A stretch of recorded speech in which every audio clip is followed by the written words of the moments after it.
Acara ini didukung oleh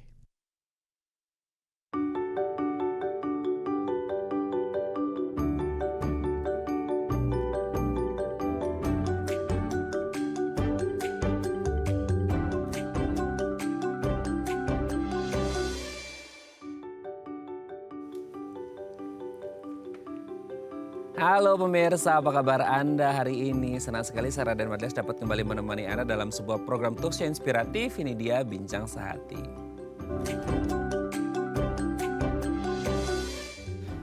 Ya pemirsa, membersihkan gigi adalah rutinitas harian yang harus kita lakukan ya. Tapi sayangnya banyak banget nih ya pemirsa ya. Orang yang membersihkan gigi itu hanya sekadar bersih. Nah mereka nggak bilang sehat gitu ya. Karena mungkin beda ya definisi antara bersih dan juga sehat. Kenapa harus sehat? Karena ternyata kesehatan gigi dan mulut kita itu tidak hanya ngomongin di sekitaran gigi dan mulut. Maksudnya apa? Maksudnya kesehatan gigi dan mulut ini bisa berpengaruh pada kesehatan seluruh tubuh. Nah, salah satu hal yang bisa kita lakukan untuk membersihkan gigi dan menyehatkan gigi dan mulut kita adalah dengan memilih pasta gigi yang tepat. Pasta gigi yang tepat yang seperti apa? Yang tanpa deterjen, karena deterjen ini salah satu kandungan yang bisa berbahaya. Nah, pemirsa, pilihlah pasta gigi tanpa deterjen dengan kandungan enzim alami sebagai penambah imunitas kesehatan gigi dan mulut untuk menangkal bakteri dan virus. Sehingga bukan hanya gigi dan mulut yang sehat, namun juga tubuh kita jadi ikutan sehat gitu ya. Ayo kita pilih pasta gigi yang bersih dan menyehatkan enzim. Pasta gigi mengandung enzim dan tanpa deterjen. Gigi sehat itu kebutuhan, bukan pilihan. Mari hidup sehat tanpa busa. Oke, untuk memilih sebenarnya pasta gigi yang tepat ini seperti apa, telah hadir bersama kami di studio Bincang Sehati. Ada Ibu Ade Yulia Rahmawati S-Farm, seorang apoteker profesional. Selamat pagi Ibu Ade, apa kabar? Pagi. Selamat datang di Bincang Sehati. Ini kayaknya topik yang banyak orang nggak tahu ya, sekarang itu nggak sekarang aja sih, maksudnya udah dari lama gitu ya. Kalau kita ngomongin pasta gigi itu kayaknya di masyarakat kita banyak banget pro dan kontra, betul nggak sih Bu Ade? Kayak harus yang ini, harus yang itu. Ada yang bilang, oh harus berbusanya melimpah supaya kelihatan bersih, sehat tuh kan beneran tuh pasta giginya oke. Tapi ada yang bilang juga harus berbusa loh, yang penting efeknya kandungannya seperti apa ya biar gigi kita tetap sehat. Oke, hari ini kita akan bahas. Sebelum kita ngomongin tentang pasta gigi yang tepat seperti apa, sebenarnya apa sih hubungan antara kesehatan gigi dan mulut sama kesehatan tubuh? Kan kadang-kadang kita kepikiran gini ya, maksudnya kayak kesehatan gigi dan mulut ya udah maksudnya di rongga mulut aja gitu. Tapi banyak orang bilang enggak loh, karena kan kita berpikirnya gini, kesehatan gigi dan mulut deh gitu ya, itu kan gerbang masuk ya. Gerbang masuk dari dua hal yang berbeda nih, yang baik dan buruk. Yang baiknya nutrisi, betul nggak sih? Intake yang kita makan. Tapi juga bisa jadi gerbang masuknya penyakit gitu kan. Nah gimana tuh? Ya, jadi memang kesehatan gigi dan mulut ini sangat berpengaruh terhadap kesehatan tubuh kita. Sangat penting, karena yang tadi sudah dijelaskan kan sama Masnya, bahwa gerbang utama masuknya bakteri, virus, dan juga nutrisi. Jadi apapun yang kita pakai, apa kita konsumsi, yang masuk ke dalam rongga mulut, pasti akan masuk ke dalam tubuh kita. Gitu. Sedikit ataupun banyak pasti akan masuk, dan kalau misalnya ibaratnya gerbang utama itu adalah perlindungan pertama. Perlindungan pertama sebelum bakteri-bakteri virus itu masuk ke dalam seluruh tubuh kita. Jadi harus diproteksi dulu, dihambat dulu perkembangan bakteri virusnya. Nah kalau misalnya perlindungan pertamanya sudah tidak bagus, rongga mulut kita sudah tidak bagus, otomatis bakteri dan virus berkembang, kemudian masuk ke dalam tubuh kita menjadi penyakit-penyakit di dalam tubuh gitu. Jadi sepenting itu, karena ya ibarat rumah nih, gerbangnya dulu kita kuatkan gitu. Betul. Pagarnya kalau nggak kuat, orang gampang masuk, apapun masuk gitu. Betul. Jadi tamu yang baik bisa masuk, maling pun bisa masuk ya. Gitu. Karena gerbangnya nggak kuat gitu ya. Ya. Oke. Nah, untuk membuat kuat perlindungan atau proteksi yang kuat itu caranya gimana gitu supaya kita ngerti ya, maksudnya kesehatan gigi dan mulut itu kadang-kadang sering abai sih ya Bu ya. Maksudnya orang tuh banyak abai banget. Entah itu sehari cuman sikat gigi sekali gitu ya, atau yang lain sebagainya gitu. Banyak yang abai karena merasa kayak fine-fine aja. Jadi nggak begitu proteksinya itu maksimal. Nah, untuk membuat proteksi yang maksimal ini seperti apa untuk kesehatan gigi dan mulut kita? Nah tadi perlindungan pertama kan ya, si rongga mulut kita ini ya. Jadi kalau kita mau melihat nih di empiris masyarakat nih, manusia perbandingan manusia purba dengan manusia modern. Bedanya apa sih? Manusia purba itu kan kita bisa lihat fosilnya tuh ratusan tahun, ribuan tahun, masih utuh. Masih nggak tanggal, nggak ada Betul. bermasalah gigi seperti kita manusia modern. Mereka berarti menunjukkan bahwa gigi mereka masih kuat. Tapi mengapa manusia modern ini mengenal namanya kesehatan gigi dan mulut? Nah, itu. Sikat gigi 2 kali bisa lebih. Mengenal namanya kesehatan produk-produk kesehatan gigi dan mulut. Manusia purba apakah mengenal namanya sikat gigi? Mengenal produk-produk kesehatan? Tidak, tapi kenapa lebih sehat manusia purba giginya dibandingkan manusia modern? Itu menjadi pertanyaan besar yang akhirnya Jadi mikir ya kita. jadi mikir. Nah itu jadinya peneliti-peneliti menindaklanjutin hal tersebut. Rupanya, jadi tadi kan Mas bilang banyak pro dan kontra nih pasta gigi. Mana yang bagus, mana yang nggak bagus. Kemudian kita balik lagi ke konsep dasar. Tuhan menciptakan kita semua komponen dalam tubuh kita tuh ada fungsinya. Oke. Pasti. Pasti. Tidak, karena dia sebagai perlindungan pertama, pasti Tuhan menciptakan perlindungannya itu. Yaitu antibakterial alami di dalam rongga mulut. Karena dia gerbang utama. Kalau nggak ada namanya perlindungan, ya otomatis semua masuk. Betul. Nah, antibakterial alaminya itu apa? Jadi saat ditindaklanjutin dari perbandingan manusia purba dengan manusia modern adalah air liur. Air liur? Air liur kita tuh adalah perlindungan pertama masuknya bakteri dan virus berkembang. Oh gitu ya, selama Iya. ini kita kayak jijik ya. Iya. Tuhan Oke. pasti menciptakan nggak sesepele itu kan. Nggak sereceh itu ya. Nggak receh itu kan. Jadi pasti air liur kita tuh yang kita anggap sebagai mungkin jijik ataupun hanya pelumas, memberikan mempermudah menelan, kemudian mempermudah pencernaan makanan, tapi dia mempunyai 40-50 protein Protein? sebagai antibakterial alami. Oke. Jadi se-complicated itu dan sefungsi itulah. Nah itulah antibakterial alaminya yang dia menghambat pertumbuhan bakteri dan virus itu berkembang menjadi tidak terkendali. Yang akhirnya menyebabkan penyakit-penyakit gigi dan mulut bahkan dalam tubuh kita. Seperti itu. Oke. Nah ini kan kalau tadi menyebutkan manusia modern dan manusia purba. Aku tertarik tuh di situ. Maksudnya ketika kita ngomongin air liur itu sebagai antibakterial alami, berarti apakah ini indikasinya orang-orang purba tanpa seperti orang modern sekarang kesehatan giginya lebih baik daripada orang modern yang air liurnya harus terkontaminasi dengan hal-hal yang lain gitu? Gimana tuh? Betul. Jadi kenapa sih manusia modern kok nggak lebih sehat sama-sama punya air liur?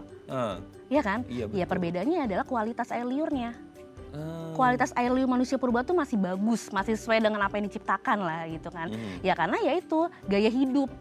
Gaya hidup manusia modern kita tahulah jenis makanan kita seperti apa. Di era modern ini pengawet, Betul. pemanis buatan, varian rasa, pedas, asam, manis. Asam itu sangat disukai oleh bakteri-bakteri di rongga mulut.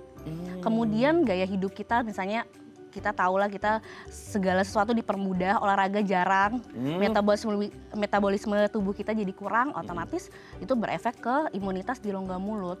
Kemudian ini yang paling penting, kenapa semakin banyak sikat gigi semakin sakit gigi, semakin banyak masalah. Sedangkan manusia purba kan tadi tidak mengenal ya namanya sikat gigi kan. Iya.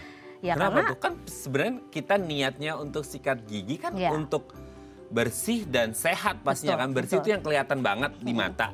Sehat orang bisa merasakan secara langsung seperti itu. Kenapa akhirnya kok malah loh kok kebalik ya, maksudnya orang purba dulu tidak sikat gigi gitu ya. Sikat gigi mungkin dengan ya seadanya mungkin gitu. Tapi sekarang orang modern justru banyak masalah. Katakan sariawan lah, gigi berlubang lah.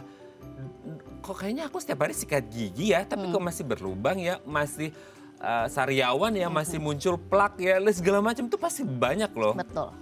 Nah itu kita lihat dulu apakah produk yang kita gunakan sudah benar, apakah bersih itu sudah cukup, bersih itu apakah sehat sampai jangka panjang. Nah itu yang banyak yang kita nggak awareness terhadap hal tersebut.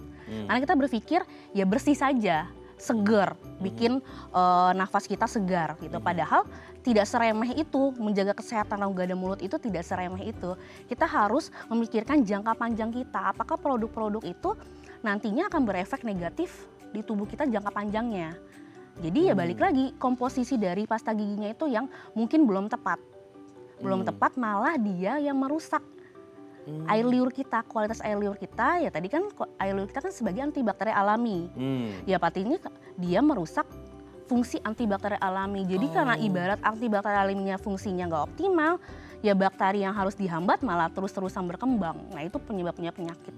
Oke, jadi Seperti itu. maksudnya gigi dan rongga mulut agak terganggu kesehatannya gara-gara air liur yang harusnya jadi antibakterial alami terganggu gara-gara salah pilih pasta gigi ya. Betul. Karena bukan ini sih kandungannya ya, kandungan di pasta giginya yang sebenarnya bisa mengontaminasi bahasanya gitu ya, Betul. mengontaminasi si air liur sehingga akhirnya kesehatan gigi dan mulutnya bisa jadi terganggu. Pertanyaannya, pasta gigi yang tepatnya yang seperti apa, kandungannya seperti apa? Ini harus dibocorin ke pemirsa supaya giginya tetap sehat ya. Nanti kita bahas di segmen selanjutnya Oke, ya. siap. Oke pemirsa, kalau Anda punya pertanyaan seputar tema kita hari ini boleh ya di 021 290 3244 atau DM Instagram kami di @daifamily. Kami akan kembali saat lagi.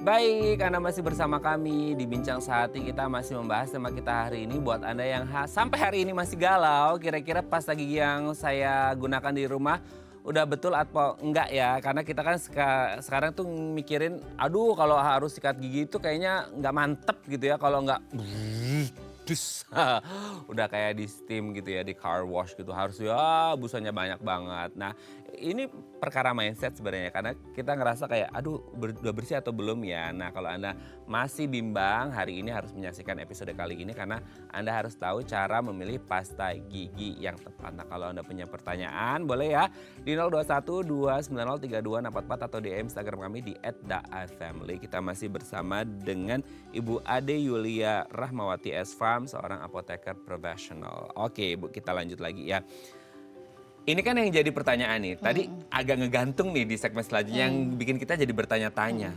Oke, berarti kalau selama ini manusia modern, kita-kita ini ada salah langkah gitu ya bahasanya ya. Jalannya agak belok nih dalam memilih pasta gigi. Berarti ini kan harus diluruskan. Untuk supaya kita tidak mengalami sering gigi berlubang ya, atau apalagi sering sariawan dan lain sebagainya. Pasta gigi yang tepat itu yang seperti apa? Kan selama ini, aduh kalau kita ngomongin banyak banget produk ya di luaran sana, itu gimana tuh? Ya, jadi memang kita harus tekankan dulu namanya pentingnya ya kesehatan gigi dan mulut. Iya. Jadi kita peduli nih kalau kita ngomongin makanan dan minuman pasti dipikirin sekali kan ya. Ini sehat nggak sih makanan dan minumannya nih, balik lagi kesehatan gigi dan mulut itu sangat penting. Lihat komposisi pasta giginya. Kita harus aware dengan komposisinya. Jadi jangan hanya by perasaan aja nih, enak nih, banyak busanya, ini segar nih. Kita harus aware nih dengan komposisinya. Pertama ya tadi ya, kandungan deterjen atau mungkin bahasa awamnya itu yang menghasilkan banyak busa. Jadi busa itu pasti ada di banyak pembersih-pembersih lainnya, tapi ini ciri khasnya itu busanya banyak. Busanya banyak dan keset. Jadi habis sikat gigi, keset langsung kayak cuci piring gitu ya. Di giginya ya? Betul. Oke. Jadi kayak kering itu emang salah satu sifat dari deterjen. Deterjen itu kan sebenarnya bahasa awam kita ya. Sebenarnya bahasa ilmiahnya atau yang sering disebut itu ada namanya SLS, sodium lauryl sulfat. SLS, sodium. Jadi kepanjangannya sodium lauryl sulfat. Oke. Dan itu bukan hanya bahayanya ya, bukan hanya untuk di pasta gigi. Memang SLS itu berupa surfaktan ya. Berupa surfaktan pembersih. Jadi itu gunanya itu tuh mengangkat kotoran. Mengangkat kotoran. Nah, itu adanya di mana aja ya? Ada deterjen baju, ada cuci piring, di tempat cuci tangan, sabun cuci muka itu ada. Yang pokoknya menghasilkan busa yang bikin kering itu pasti mengandung SLS. Aduh. Seperti itu. Jadi jangan melihat komposisinya kita lihat ada SLS nih, wah itu jangan. Tapi banyak juga pelaku bisnis yang sudah tidak mencantumkan kata-kata sodium lauryl sulfat. Karena dia tahu itu tidak baik. Tapi pertanyaannya ada nggak kandungannya? Nah itu kan jadi pertanyaan ya, maksudnya tidak dicantumkan tapi ada nggak kandungan itu di pasta giginya? Sebenarnya namanya banyak ya, nama-namanya dia tuh banyak sinonim-sinonimnya. Yang paling gampang adalah dia itu banyak menghasilkan busa atau tidak, bikin kering atau tidak. Kalau misalnya hal itu terjadi pada sikat gigi pasti itu mengandung SLS atau deterjen. Oke, gini Bu. Toleransi perbusaan, maksudnya toleransi orang tentang busa itu kan mungkin relatif. Betul. Ya, maksudnya kayak yang banyak untuk sebagian orang mungkin sedikit untuk sebagian orang gitu. Jadi untuk kita mengetahui kan kadang-kadang kita, apalagi untuk oma-opa di rumah ya, maksudnya mereka nggak begitu baca aja udah susah gitu. Betul. Kan ya. Kan standarnya berarti indikatornya dari busanya dong. Nah itu ada nggak sih maksudnya standar yang kayak mana sih yang maksudnya dimaksud dengan busa melimpah dan busa biasa aja gitu? Ya sebenarnya kalau konsentrasi dalam bentuk angka tidak ada ya, maksudnya tidak bisa kita terukur. Cuman memang kalau yang berbusa itu sampai berlimpah-limpah. Yang selama itu mungkin kita gunakan sampai berlimpah-limpah dan hasil akhirnya keset. Keset ya? Identik pasti keset ya? Pasti keset. Dia itu keset kalau yang tidak ada deterjen atau yang mengandung SLS itu busanya sangat-sangat sedikit, hampir membuat orang tidak suka menggunakannya. Karena balik lagi ya, dibuat kenapa sih pasta gigi banyak yang mengandung busa? Karena mindset pelaku bisnis akan membuat suatu produk itu cerminan dari apa yang disukai oleh konsumen. Gitu. Jadi memang kita ini kalau tidak banyak busa tidak merasa bersih, benar tidak? Iya. Iya lagi. Itu mindset, tapi di luar negeri, bahkan Oprah, di luar negeri dia punya komunitas namanya anti SLS. Di pasta gigi, bahkan di semua limbah-limbah rumah tangga itu tidak boleh ada lagi mengandung SLS. Karena mengganggu kesehatan tubuh kita, gangguan hormon. SLS itu. Dan mengganggu kesehatan ekosistem perikanan. Jadi sejahat itu, sebahaya itu SLS. Jadi di luar negeri itu bahkan di Eropa itu produk rumah tangganya udah nggak ada pakai deterjen atau udah nggak ada yang berbusa. Ini berarti mindset yang udah dibentuk dari Betul. zaman bahla ya? Betul ya, balik lagi ya, mindset itu memang susah ya, semua proses. Tapi kalau kita mengenal namanya pentingnya kesehatan ini, ya pasti orang akan mau nggak mau kita harus melakukan perubahan. Dan pembersih itu bukan hanya surfaktan SLS, banyak surfaktan baik yang dia membersihkan seperti itu. Tapi ya mungkin kita orang awam tidak mengetahui sampai sedetail itu gitu.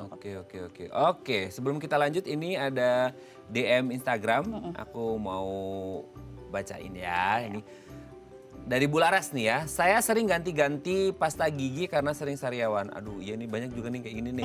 Saya paling suka dengan pasta gigi yang memiliki banyak busa. Nah ini kontradiktif sama kita ini ya. Apakah ini ada efek dari pasta gigi yang saya gunakan? Terima kasih. Nah ini busa sering sariawan. Iya juga sih, maksudnya kayak relate banget ya gitu. Sering kita rasa kayaknya udah sering deh sikat gigi, pakai pasta gigi, udah konsumsi vitamin C juga. Tapi kok sering sariawan ya, itu gimana tuh? Ya itu efek dari SLS. Jadi kita perlu tahu bahayanya SLS ini adalah mengiritasi. Oh betul, berarti kalau kayak kita lagi nyuci baju itu kan kalau kita bersentuhan langsung sama deterjen jadi kering kan? Kering banget, ada yang sebagian orang yang sensitif sampai gatal-gatal. Iya betul. Itu memang ngeletek-ngeletek kadang-kadang. Betul. Tapi karena pelaku bisnis itu suka karena dia tuh ada surfaktan paling murah. Paling murah tapi dia itu mengiritasi. Ini masih secara fisik ya. Kita belum ngomongin tentang bagaimana kesehatan di dalam tubuh, gangguan hormon tadi tuh. Ini baru secara fisik aja dia mengiritasi, membuat kering. Tadi makanya tadi efeknya keset kan. Keset itu sebenarnya bersihnya keterlaluan. Jadi dia bersih tapi banyak komponen-komponen yang masih dibutuhkan di rongga mulut kita ini juga ikut diambil. Misalnya kelembaban. Kan pasti kita ngerasa kering dong abis sikat gigi keset. Iya. Terus kadang-kadang asam. Kalau minum apapun apalagi yang berasa pasti berubah rasa. Ih bener banget loh sumpah. Itu memang efek dari SLS itu menurunkan sensitivitas sensorik kita di lidah. Secara sementara akan diturunkan jadi hambar. Iya betul. Itu memang faktor dari SLS. Oh, makanya selama ini tuh aku kalau habis sikat gigi nggak berani minum, betul. Minum yang manis jadi hambar. Betul. Kayak hati aku. Enggak ya, gitu ya. Jadi dari efek yang keringnya tadi itu, efek kering itu kan ibarat permukaan nih, kering, pasti dia lama-lama jadi retak, luka. Nah, salah satu penyebab sariawan itu Candida albicans dan juga Streptococcus sanguis nama bakterinya. Nah, mereka itu suka sekali dengan kering dan juga bagian-bagian yang luka. Makanya kenapa kepentok sikat gigi langsung jadi sariawan? Iya. Itu karena memang mereka itu sangat suka dengan luka. Kemudian mereka berkumpul di luka tersebut membentuk koloni atau pulau seperti yang putih-putih kita lihat sariawan. Aduh jahat banget ya. Jadi memang efek dari SLS itu yang paling sering dan paling cepat terjadi adalah sariawan. Karena kering. Itu yang kelihatan banget ya. Maksudnya ada efek jangka panjangnya nggak sih kalau akhirnya kayak terus-terusan sariawan iya, pakai pasta gigi yang berbusa juga SLS iya, itu gimana untuk kesehatan tubuh secara umum? Sudah pasti sangat mempengaruhi. Yang perlu kita ketahui di rongga mulut kita ini banyak pembuluh darah. kita pakai sikat gigi, walaupun kita lepehkan, nggak mungkin 100% nggak masuk ke dalam tubuh kita. Ada sebagian yang pasti tercampur dengan air liur kita dan masuk ke dalam. Aduh, gimana tuh jadinya tuh? Kemudian di rongga mulut itu banyak pembuluh darah, yang bahkan di bawah lidah kita ini kalau misalnya Mas tahu itu ada pembuluh darah yang langsung ke jantung. Aduh. Makanya obat-obat serangan jantung ditaruh di bawah lidah. Iya betul. Itu memang jadi kalau kita berpikir secara jangka panjang ya, bayangkan tadi aja jangka pendeknya aja tadi udah lihat kan sensori kita diganggu, kering sariawan. Coba bayangkan jangka panjang masuk ke dalam tubuh kita. Gangguan hormon tadi Oprah aja sudah membuktikan itu gangguan hormon. Betul. Gangguan hormon itu bisa ke infertility ya. Hah? Infertility, gangguan hormon, kehamilan, emosi, kemudian penyakit jantung, migrain. Jadi kalau misalnya saya pakai pasta gigi berbusa baik-baik aja gigi saya, jangan salah dulu, suka migrain nggak? Tidak segampang itu Ferguson. Suka gangguan hormon nggak? Tidak semudah itu. Aduh, berarti masa harus gimana ya ngomongnya? Untuk orang berarti harus customize orang tidak pakai busa. Maksudnya ada nggak sih yang untuk umum atau untuk orang-orang khusus gitu? Kalau umum pastinya tanpa deterjen tuh wajib ya. Semua kondisi tuh harus. Cuman yang membedakan adalah dia itu punya pasta giginya punya kandungan yang berkhasiat untuk kondisi tertentu atau tidak. Misalnya kandungan enzim. Kandungan enzim. Jadi air liur itu kenapa sebagai antibakteri alami? Karena dia yang tadi kan protein dan enzim 40-50. Salah satunya itu ada namanya enzim laktoperoksidase. Oke. Nah itu jadi kandungannya itu ada nggak kandungan yang mengembalikan lagi nih air liurnya nih. Nah itu tadi enzim-enzim tersebut. Oke. Jadi memang benar-benar harus, aduh pas banget ya harus menemukan pasta gigi yang tepat. Jangan sampai salah gitu ya, harus menggunakan pasta gigi tanpa deterjen dan harus menggunakan yang ada kandungan enzim alami ya. Gunakan pasta gigi enzim gitu ya. Oke, terima kasih Bu Ade hari ini sudah berbagi dan kita sudah tahu ya sekarang pasta gigi yang tepat untuk kita supaya nggak berbusa-busa seperti apa. Terima kasih, sehat selalu ya. Oke pemirsa, itu tadi perbincangan kita seputar memilih pasta gigi yang tepat. Nanti kita lanjut lagi ya, tetap bersama kami di Bincang Sehati.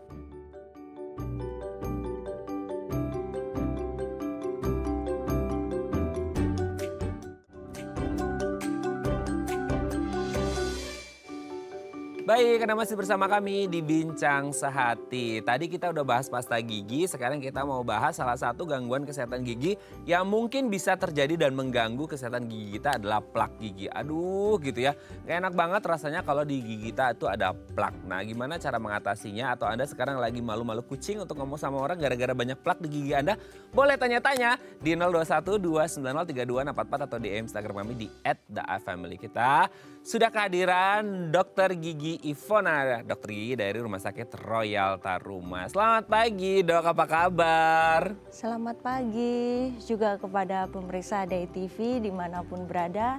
Terima kasih sudah diberikan kesempatan untuk membahas tentang masalah kesehatan gigi. Aduh luar biasa, udah jawabnya kayak Putri Indonesia ini ya Dok ya.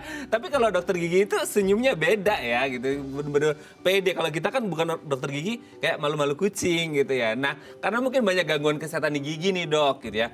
Nah sebelum kita bahas plak gigi itu menjadi banyak kasus lah ya, maksudnya di gigi itu ada gigi berlubang lah, karang gigi, plak gigi dan segala macamnya. Nah sebelum kita bahas plak gigi itu seperti apa gitu ya, itu sebenarnya boleh dijelasin dulu nggak sih anatomi di gigi kita itu seperti apa, ada apa aja gitu? Anatomi gigi kita bagi menjadi 3 bagian. Oke. Yaitu pertama mahkota gigi, lalu ada akar gigi. Akar gigi itu yang terbenam di bawah tulang. Di rahang kita, di gusi ya? Ya. Oke, lalu ada leher gigi itu yang menghubungkan antara mahkota gigi dan akar gigi. Jadi mahkota gigi itu adalah yang terlihat kalau kita tersenyum, yang nampak itu adalah mahkota gigi. Oke. Pada orang dewasa normalnya giginya berjumlah 32 dan pada anak-anak normalnya giginya berjumlah 22. 20 ya, oke. Nah apa yang akhirnya membuat gigi itu sehat dan tidak sehat gitu? Apakah dari makanan aja atau malas sikat gigi? Gitu kan banyak banget masalahnya, gimana tuh Dok? Ya, Jadi kebiasaan kesehatan gigi itu lebih dipengaruhi oleh kebiasaan-kebiasaan semacam perilaku. Jadi perilaku yang merusak kesehatan gigi itu misalkan contohnya jarang menyikat gigi. Lalu kebiasaan mengkonsumsi makanan-makanan yang manis. Aduh itu kayaknya kita banget ya dok ya sekarang-sekarang ini gitu. Kebiasaan merokok, kebiasaan minum minuman yang keras. Nah, lalu kalau yang membuat gigi kita menjadi sehat, tentunya kebiasaan rutin menyikat gigi yang benar, membatasi makanan-makanan yang manis, menghindari merokok dan minum minuman yang keras. Iya, jangan minum minuman yang keras ya. Kalau keras kan nggak bisa diminum ya dok ya. Oke, nah tapi kalau kita ngomongin salah satu gangguan seperti tema kita hari ini, plak gitu ya. Plak gigi itu seperti apa sih? Maksudnya kayak kita ngerti biasanya karang gitu ya, berlubang. Nah kalau plak gigi itu ya kondisinya seperti apa sih dok? Biasanya secara umum kita menyamakan plak dengan karang gigi. Betul. Tapi sesungguhnya plak itu adalah suatu lapisan pada permukaan gigi. Dia terbentuk akibat dari sisa-sisa makanan yang tidak dibersihkan, bercampur dengan bakteri, membentuk suatu biofilm. Nah, kalau karang gigi itu adalah tumpukan dari plak yang terus-menerus menebal dan mengeras. Oh gitu, jadi mengeras jadi karang gigi ya? Tapi butuh berapa lama sih akhirnya plak ini bisa membentuk karang gigi gitu? Maksudnya berarti memang benar-benar ya, maksudnya plak itu kan apa bahasanya dok ya? Ini bahasa umum gak apa-apa ya dok ya? Lembek kan ya, kalau karang gigi kan dia keras, betul gitu gak sih? Benar. Jadi kalau plak itu masih berupa jaringan lunak. Dia biasanya terbentuk antara 24 jam sampai 72 jam. Nah, lalu dia lama-lama plak ini menumpuk, mengeras. Dia membutuhkan waktu sekitar 10 sampai 12 jam dia akan membentuk karang gigi.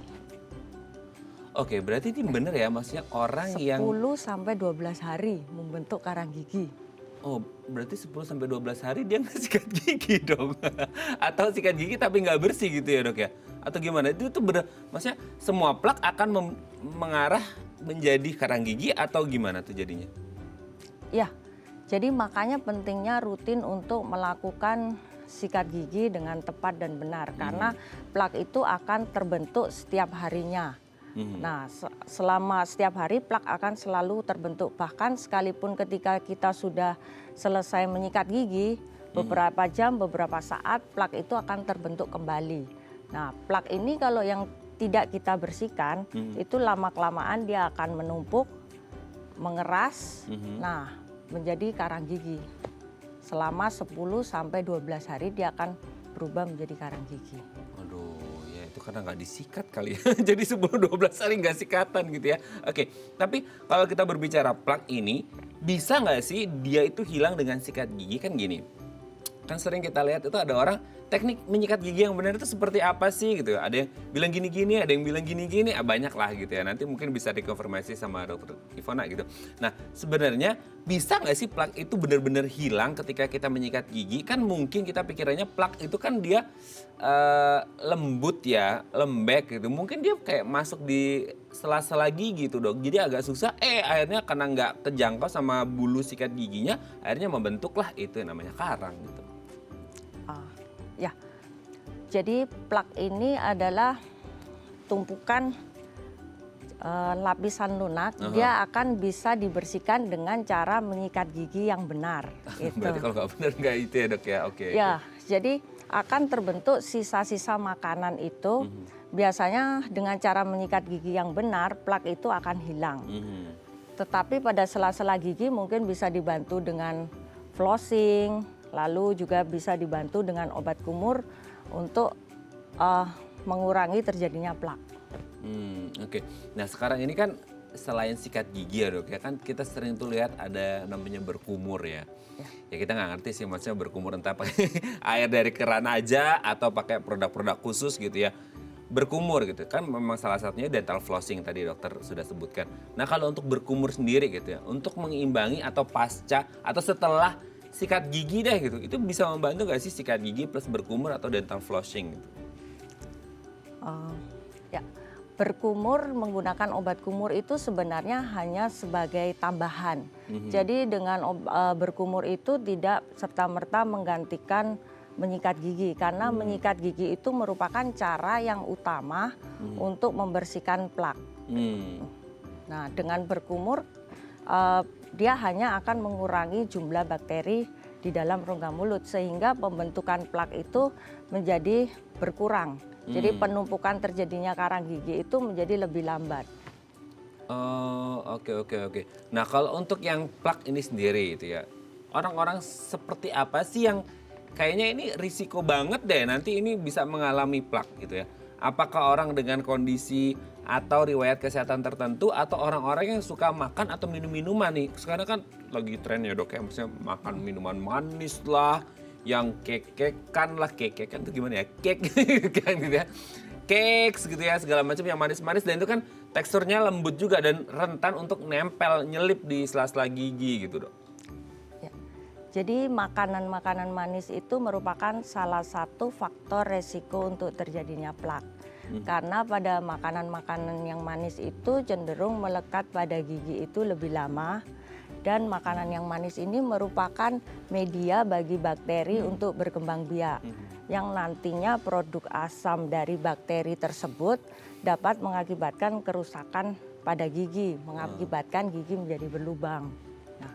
Oke. Jadi memang aduh penting banget ya kita dari sikat giginya harus rajin, disiplin sama konsumsi makanannya, intake yang masuk ke tubuh itu harus tepat supaya giginya tetap terjaga dengan baik, nggak muncul plak gitu ya dok ya. Oke dok, nanti kita lanjut lagi ya di segmen selanjutnya masih ngomongin seputar plak gigi. Oke pemirsa, kalau Anda punya pertanyaan seputar tema kita hari ini boleh ya di 021 290 32644 atau DM Instagram kami di @daafamily. Kami akan kembali saat lagi.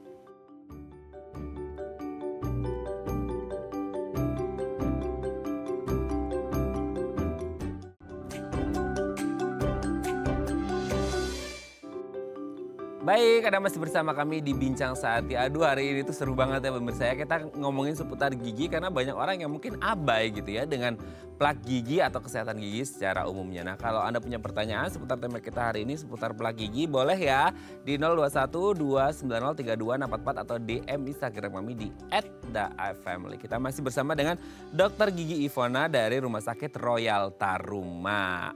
Oke, Dok, kita lanjut lagi. Gini, kalau karang gigi itu kan sudah teksturnya keras gitu ya dok ya. Jadi kayak kalau kita raba-raba pakai lidah itu kerasa kayak gini. Oke, ada atau nggak ada gitu ya. Kalau kita habis kaling rasa banget tuh longgarnya ya, plongnya gitu. Nah kalau untuk plak bisa nggak sih kerasa gitu? Entah itu pakai di lidah kita atau secara nggak langsung kan kadang-kadang kalau ada yang nyelip abis makan apa nyelip di selagi kan pasti kerasa tuh dok gitu. Tapi kan itu mungkin teksturnya tidak lunak seperti plak. Tapi kalau plak itu sebenarnya kita secara nggak langsung di mulut kita bisa nggak sih ngerasain kayak oh kayaknya ada plak deh di gigi aku gitu. Penumpukan plak ini dapat terasa dan juga dapat dilihat. Jadi penumpukan plak ini apabila diraba dengan lidah nanti akan terasa tidak licin dan terlihat berwarna kekuningan. Apabila plak ini berlangsung lebih lama, dia akan lama-lama kan mengeras. Nah, permukaannya akan menjadi lebih kasar dan berwarna kecoklatan. Oke. Dia bisa berubah warna ya berarti ya? Itu karena terkontaminasi dengan berbagai macam bahan-bahan di mulut kita gitu ya dok ya? Karena dari sisa-sisa makanan yang kita makan seperti noda warna pada makanan itu dapat menempel pada gigi membentuk suatu lapisan plak tadi. Oke. Nah pertanyaannya kadang-kadang kalau kita ngomongin plak itu kan sisa-sisa makanan yang menempel. Itu untuk orang-orang yang maksudnya giginya tidak diapa-apain gitu dok. Pertanyaannya kalau orang dibehel, dikawat gitu ya, dikawat gigi gitu ya, dibehel gitu. Itu kan jadi kayak kan banyak ya maksudnya teman-teman kita tuh cerita aduh gitu ya waktu awal-awal dibehel itu aduh menyiksa banget gitu kan karena susah banget entah itu nyikat giginya entah itu makan karena makanannya pada nempel semua gitu. Nah kalau untuk yang berbehel gimana tuh dok?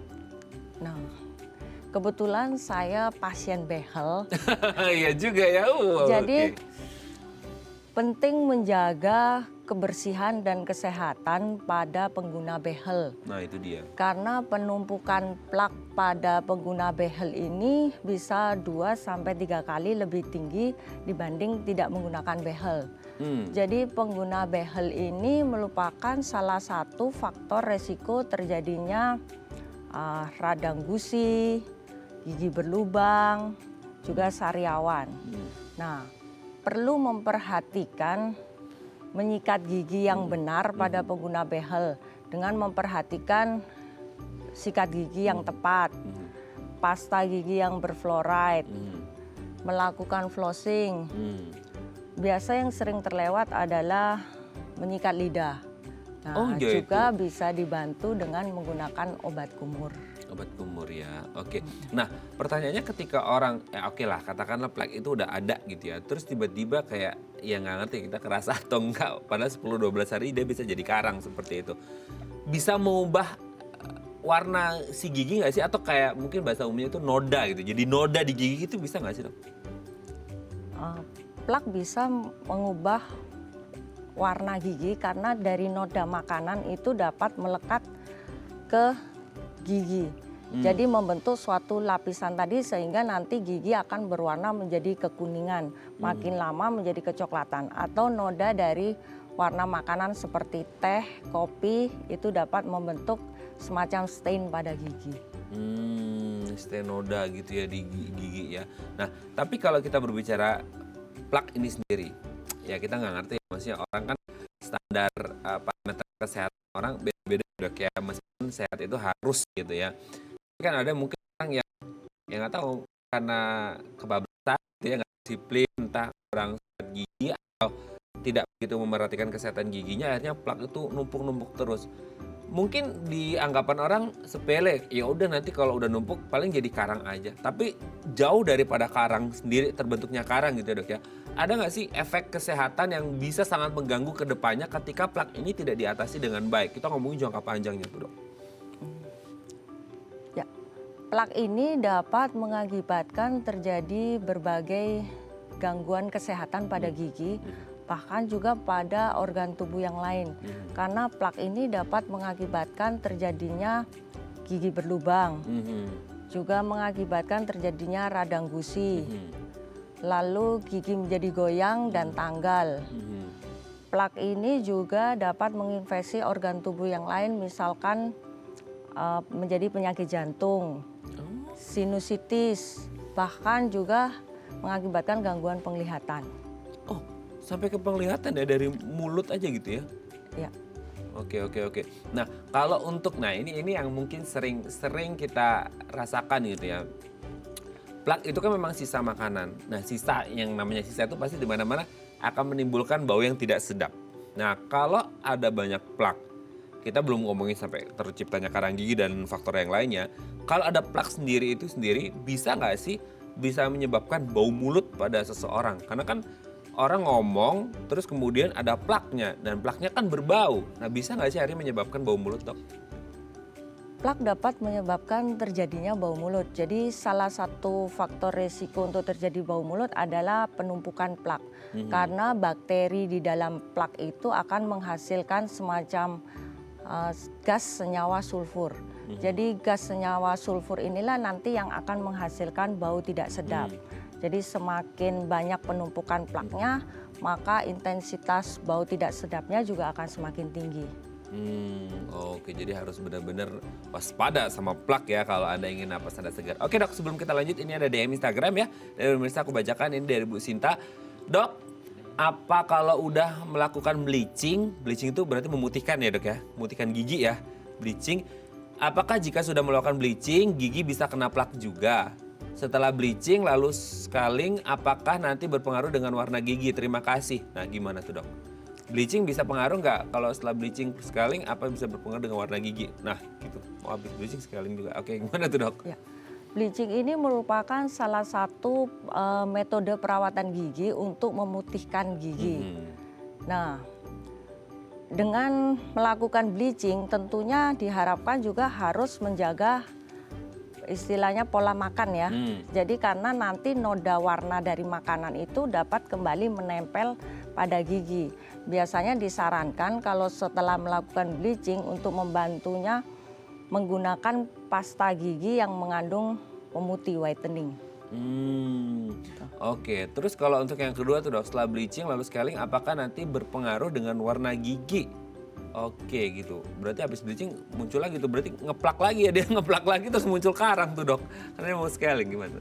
Ya benar, jadi karena plak ini dapat terjadi setiap hari, makanya harus rutin untuk melakukan pembersihan gigi dengan cara melakukan sikat gigi yang benar, lalu melakukan flossing, melakukan menyikat lidah, juga bisa dibantu dengan menggunakan obat kumur. Itu membantu untuk mempertahankan perawatan bleaching tadi. Dengan dilakukannya scaling, salah satu prosedur untuk membersihkan karang gigi, juga untuk mengurangi terjadinya noda warna setelah perawatan bleaching. Oke, jadi maksudnya mau itu bleaching, mau itu diapa-apain, tetap tidak menjamin bahwa akan beda ya, maksudnya beda konteksnya ya dok ya. Ini untuk bleachingnya, ini plaknya, karena dia pasti akan tetap makan kan gitu ya dok ya. Karena pasti akan tetap makan, pasti akan ada sisa-sisa makanan yang bertengger gitu ya di gigi itu dan menjadi plak dan bisa jadi karang gigi gitu ya. Jadi tetap harus dibersihkan. Semoga ini bisa menjawab pertanyaan dari Bu Sinta tadi ya. Berarti gini, plak yang sudah dibersihkan kedepannya pasti akan muncul terus karena kita selama manusia itu mengonsumsi makanan dan minuman pasti akan muncul terus dong dok. Setiap harinya pasti akan muncul kembali plak. Karena sekalipun kita sesaat setelah menggosok gigi itu juga akan selalu terjadi plak. Makanya setiap hari disarankan untuk menyikat gigi 1 hari 2 kali setelah pagi hari setelah sarapan dan malam hari sebelum tidur. Oke, itulah kenapa mungkin setelah sarapan karena mungkin setelah makan gitu kali ya dok ya. Setelah makan kan mungkin ada sisa-sisa makanan yang nyelip di antara gigi atau mungkin di deket-deket gusi, itu juga bisa aja ada muncul plak di situ ya dok ya. Oke dok, nanti kita lanjut lagi ya di segmen terakhir ya dok ya. Oke pemirsa, 021 290 3244 atau DM Instagram kami di @dafamily kalau Anda punya pertanyaan. Kami akan kembali saat lagi.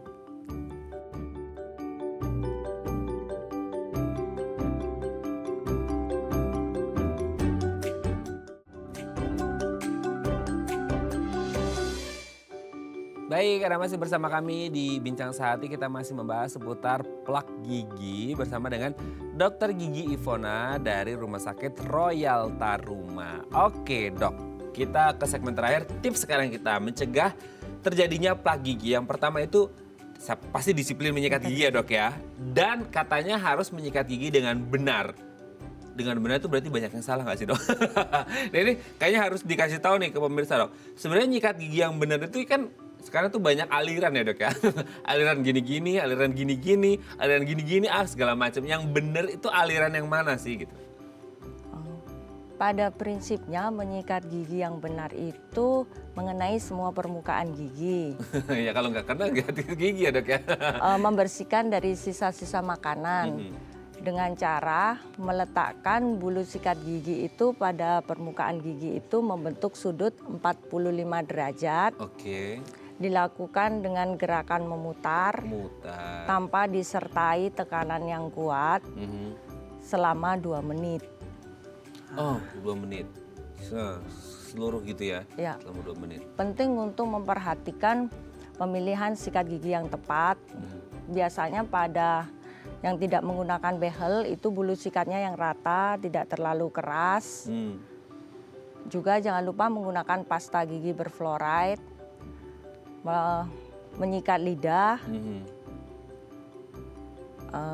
biasanya bisa dibantu dengan obat kumur. Kumur juga, oke. Ya. Nah selanjutnya tuh setelah menyikat giginya udah benar nih, makanan gitu. Makanan itu kadang-kadang jadi disalahin. Kenapa sih makanan minuman manis tuh dok? Kan selama ini kan mungkin setiap hari kita makan manis ya, maksudnya ada asam, pahit, gurih gitu. Tapi kenapa manis sih dok? Maksudnya ada apa dengan makanan manis gitu? Ya pentingnya untuk membatasi makanan-makanan yang manis karena gula di dalam makanan itu cenderung melekat kepada gigi lebih lama dan juga merupakan media yang baik bagi bakteri untuk berkembang biak. yang produk asam dari bakteri tersebut nantinya dapat merusak gigi dan mengakibatkan gigi berlubang. Nah, pentingnya membatasi makanan-makanan yang manis, menghindari merokok, menghindari minuman yang keras. Nah itu dia. Dan memperbanyak konsumsi sayur-sayuran dan buah. Nah oke, nah buah-buahan. Nah kalau tadi kan makanan manis dok, buah pun kan rata-rata manis tuh dok. Nah gimana tuh, maksudnya kan mengandung gula juga tuh. Jadi kalau konsumsi buah bagaimana tuh dok? Kalau mengkonsumsi buah, terutama buah yang berserat, itu cenderung tidak melekat kepada gigi. Justru ada buah-buah tertentu seperti apel dan sayuran itu akan membantu juga membersihkan plak dalam proses pengunyahan. Tetapi memang sisa-sisa makanan itu tetap harus dibersihkan.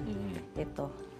Oke, kan ada orang bilang, oh iya makanan, adalah beberapa buah itu yang kandungan gulanya tuh kayak tinggi banget ya. Let's say kayak nanas itu kan tinggi gitu ya dok ya. Nah masih ada beberapa buah-buah yang lain deh gitu.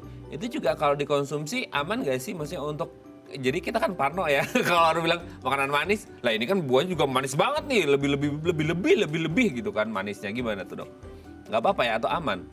Ya untuk buah-buahan yang seperti buah-buahan asam, memang sebaiknya setelah makan kita lakukan seperti berkumur air putih untuk menghindari sifat asam itu mengikis lapisan luar gigi yang biasa kita sebut dengan emain gitu. Selain memang buah mempunyai keuntungan membersihkan plak gigi, tetapi apabila sisa-sisa dari buah tersebut menempel cukup lama pada gigi, dia juga akan mengakibatkan proses pembusukan. Nah, proses pembusukan nanti yang akan menginfeksi terjadinya gigi berlubang.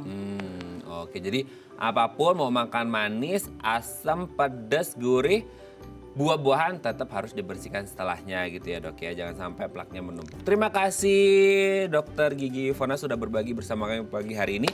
Semoga kita sudah nggak ada plak lagi ke depannya ya dok ya. Terima kasih dok. Terima kasih Sehat kembali. selalu, salam untuk keluarga di Sehat rumah dan selalu. teman-teman di Rumah Sakit Royal Taruma ya dok ya. Selamat pagi. Oke pemirsa, itu tadi perbincangan kita dengan dokter Gigi Ivona. Semoga bermanfaat ya. Saya Raden Madlias pamit, sampai jumpa dan selamat kembali beraktivitas di hari Selasa yang indah ini. Sampai jumpa ya.